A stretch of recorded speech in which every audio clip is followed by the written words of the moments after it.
My boys, hold on to your engrams, cause this video is more jacked than Kurt Angle. Oh, it's true, it's true. First up, Festival of the Lost Leaks. We basically get to dress up for Halloween. We're also gonna look at the exotic quest where Bungie went full Thanos mode and killed off a significant chunk of Destiny's vendors. This same quest also has Anna Bray smuggling an engram off Mars. Her escape ship has an experimental exoframe stashed aboard it. The question is, what on earth is going on?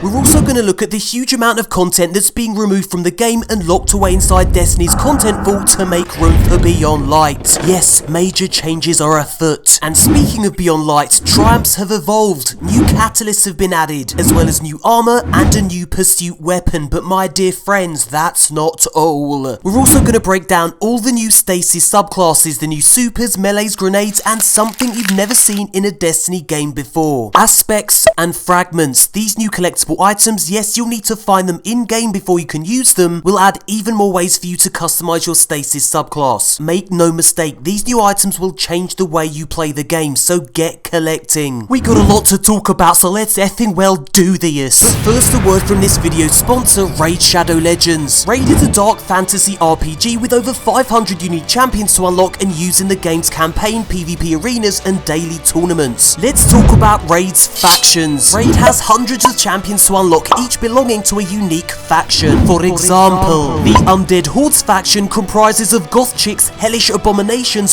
rotting carcasses, that kind of thing. You can scratch that collector's itch by summoning champions from special shards. And once you've built up a team of your favourite champs, send them into battle to earn that loot. There's 16 different factions, made up of hundreds of champions, each with their own unique lore and loot. Check out my favourite champion, Phenax, from the Sacred Order faction. His put down skill is brutal, a single sword strike that deals massive damage. And if you land a killer blow with this attack, the enemy cannot be revived. Very useful indeed. And check it out, this month Raid is releasing a huge update that includes a brand new forge for players to craft powerful artifacts. And new players will get an absolute ton of free loot. A clan boss key, an energy refill, an XP boost, 5 shards to summon champions, 50 gems, 50,000 silver, and a free champion hex weaver. To collect your loot, simply visit the inbox here on your home screen. So yeah, download this game for free on Android, iOS and PC by clicking the links in the description box below.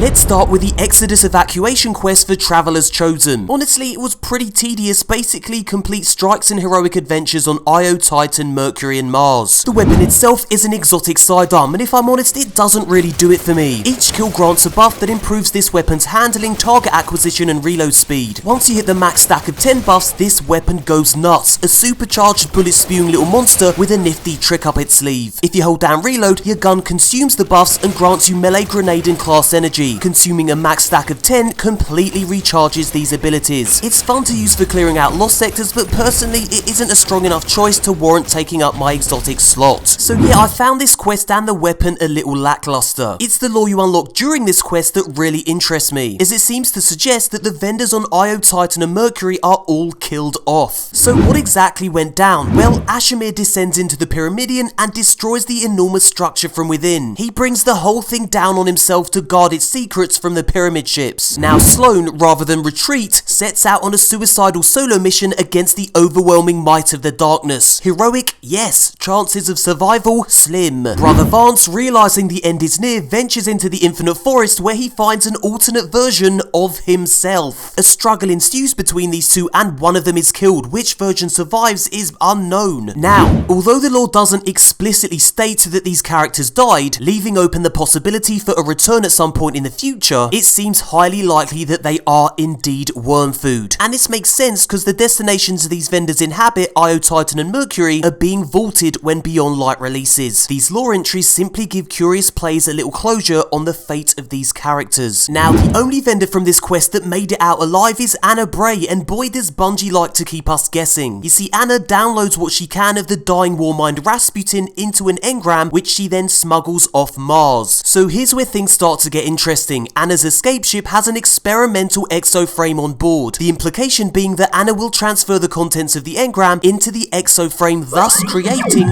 Robo Rasputin. Now, it will be very interesting to see a once all-powerful Warmind plodding along like the rest of us bipedal peasants. I just hope he doesn't go crazy and kill us all. If sci-fi has taught me anything, it's this: sentient robots have a tendency towards genocide.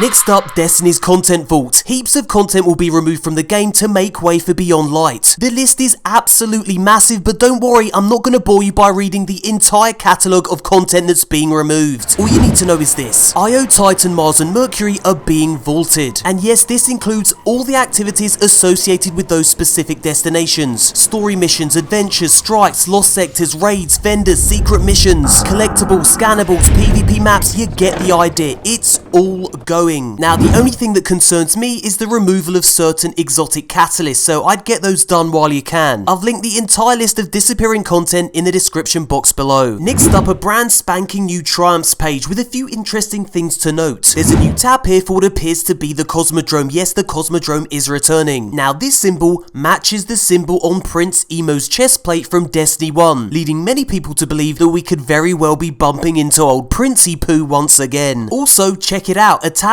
dedicated to exotic catalysts. Now, if we enhance this image, we can make out some new additions. There's Leviathan's Breath, Heir Apparent, Deathbringer, and barely visible in the corner here, Bastion. So yeah, more exotic catalysts to chase in Beyond Light. Next up, finally, a new set of armor for Strikes, Gambit, and Crucible. Now, you'll be able to earn these when Beyond Light launches November 10th, and then every year going forward, Bungie will add another trio of new armor sets. Now, you'll earn them from vendor rank ups, completing activities, and weekly challenges. Weekly challenges, I just like saying challenges, okay? And peep this, homeboy, there's also a new pursuit weapon to earn, one per season. Now, you'll be able to choose which core activity to grind to unlock this new sniper rifle: Strikes, Crucible, or Gambit. Choose wisely, because you'll be locked into specific objectives once you do. And once the main quest is done, you'll be able to grind 3 skins for this weapon. You'll need to complete a quest from Zavala to earn this Vanguard skin, a quest from good old Shaxi Poo for this Crucible skin, and a quest from the Drifter for this Gambit skin. And here's a nice little PvP mode that Bungie's adding in Beyond Light: Freelance Iron Banner, so no more going solo against a sweaty 6-stack. Next up, we're going to look at all 3 of the new Stasis subclasses, starting with the Warlock's Shadebinder subclass. Use your abilities to fracture with frost. The super is Winter's Wrath. Summon your staff and shoot out projectiles that instantly freeze your enemies. And then when you raise your staff, you'll send forth a shockwave that shatters those helpless frozen fools. The melee attack Penumbral Blast fires a quick burst of stasis energy that again freezes anyone it hits. Now, you can either shatter them or leave them behind for a teammate to deal with. Now, here's where it gets interesting. Let's talk about those game-changing new items, aspects and fragments. So here's an aspect, and it's called Frost Pulse. Now, equipping this means that casting your Rift generates a shockwave that freezes nearby enemies. You'll also notice that some aspects have slots in which fragments can be placed. Now, this fragment is called Whisper of Bonds. Defeating frozen enemies with weapons grants you super energy. Bungie also teased a fragment called Whisper of Refraction that boosts class ability energy when you shatter enemies. Now, it's worth noting that aspects are unique to each Stasis subclass, whereas fragments can be used by all Stasis subclasses, so you know, feel free to mix and match them. And remember, you'll need to find both aspects and fragments in game before you can use them. No doubt Bungie has hidden them away in Europa's icy nooks and crevices, so let the hunt begin. Next up, we have the Titan's Behemoth subclass. Use your abilities to crash like an avalanche. Now, the super is Glacial Quake. Slam the ground with your fist, sending out a shockwave that freezes nearby enemies. And then the fun really begins, because while this super is active, you become an unstoppable wrecking machine, able to instantly shatter enemies by simply running or sliding through them. Your jump also receives a significant buff, allowing you to perform some dizzying leaps into the air. Now, those of you who master this super will be able to cancel out of a slide into a massive stasis powered leap before directing a devastating slam into the enemies below you. This super allows Titans to do what they do best: smash things into oblivion. Just check out the height of this slam. Absolute